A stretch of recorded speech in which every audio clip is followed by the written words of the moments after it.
Last week, I watched someone return to the very person who had broken them. It wasn't the first time, probably not the last time either. As I watched whatever happened, one question stayed with me. Why do we return to the places? Why do we return to the person? Why do we return to them who hurt us? Welcome to Copy and Conversation. This is Meera here, and I have loads to share with you. I'm sure you've already seen that in the title. Yes, the episode is on Love Shouldn't Make You Doubt Yourself. Why do you keep going back to the person who keeps hurting you? Is it love or is it emotional bondage, trauma, or a comfort? Grab your cup of coffee, take a comfortable seat because today's conversation may feel a little uncomfortable. As I was just penning down about what I'm going to be sharing now, it really took me lots to think about it before I could go about recording this. Not because it's about someone else, but because somewhere in this story you may find yourself. Love shouldn't make you doubt yourself. Love is something which we need to always go back to, right? We also say the love found me. But even harder question is why do we keep going back to the person who keeps hurting us? Is it really love or has pain quietly disguised itself as love? Do you want me to say that again? I would do that. Has pain quietly disguised itself as love? Have you ever noticed something? When someone hurts you, you decide, that's it, I'm done. You block them, delete their chat, promise yourself you'll never speak to them again. Then one message arrives, one apology, one I miss you, one memory, one lonely evening, and suddenly you're back. Back in the same conversation, same confusion, back questioning yourself instead of questioning the behavior. Sounds familiar, right?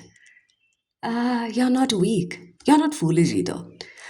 You're not incapable of loving yourself too. But sometimes you're simply caught inside a cycle. What do I call? Your nervous system has mistaken it for love. And when love feels like a roller coaster, healthy love surprisingly might be boring. Yes, I said it is. It might be boring. It doesn't keep you awake, wondering, or even wandering here and there. Will they call? Will they leave? Did I upset them? Why haven't they replied? Why hasn't she or he replied to me? Healthy love feels safe, predictable, respectful, but trauma creates excitement. Ah, don't ask me, Mira, how do you say trauma creates excitement? But I would say something associated to that before it becomes a trauma. It does create excitement. Might be you have experienced that too. If you haven't, I don't want you to. Trauma actually creates excitement, not joy, anxiety.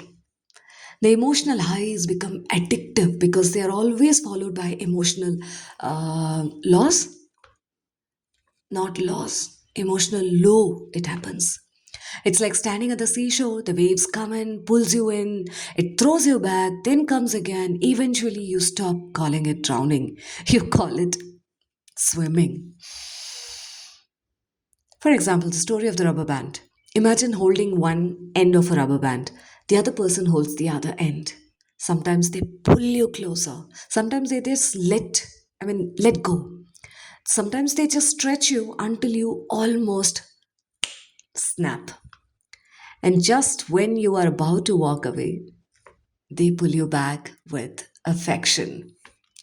One compliment, one apology, one promise, one hug, one candlelight dinner, one beautiful day, the so called. Enough to make you forget the previous 10 to 100 painful ones. That isn't consistency. Oh boy, that's unpredictability. And strangely, our brain often Yes, our brain often becomes addicted to those unpredictable rewards. Because you know what happened? The brain doesn't chase love. Uh, Something fascinating in my observation. Our brain doesn't always chase happiness, it chases familiarity. Henna? If growing up, love came with criticism, it came with, like what to say, approval had to be earned. Silence meant punishment, or affection disappeared without even warning. Your brain quietly learned. Rather, you learned. This must be what love feels like. I should behave, so that I receive love always. If not in abundance, but at least I receive love. So, years later, when someone treats you consistently, you may feel bored. But when someone keeps you guessing, your brain says, this is that familiar feeling. Not because it's healthy, but it's a known feeling, right? The cost, I'm going to talk about that. Slowly, you begin shrinking. You explain their behavior. You apologize for your own reactions or even responses. You question your memory. You replay those conversations. You start asking, am I too sensitive? Did I overreact? Maybe I expected too much until one day. You no, no you no longer recognize yourself. And here's that, what do I call this? Yeah, heartbreaking part. The relationship didn't just steal your peace, it borrowed your identity. You want to hear that again? It's heavy for me too, but nevertheless, I will share that. That relationship didn't just steal your peace, it borrowed your identity, which you will never get it back. That's even harder, right? You will never get it back if I leave that to you. You want to pause for a few minutes and then come back listening to this? You can definitely do that. What love never asks you, to do. Love will never ask you to become smaller. It will not ask you to constantly prove your worthiness. It will never celebrate your confusions. Never makes you, strive to earn the basic respect. And it doesn't ask you to abandon yourself. Your identity, it will never ask you to lose. It will just, just to keep someone else comfortable. Love doesn't happen like that. Healing isn't, like walking away once. Healing isn't always, being quiet and, with that, I'm not going to talk to this person. Let, she or him realize that. Many people think healing is, leaving. Sometimes the hardest part begins after leaving because the body still remembers. Your phone waits for their message. The notifications, unknowingly, you keep swiping it down to check if there is any notification.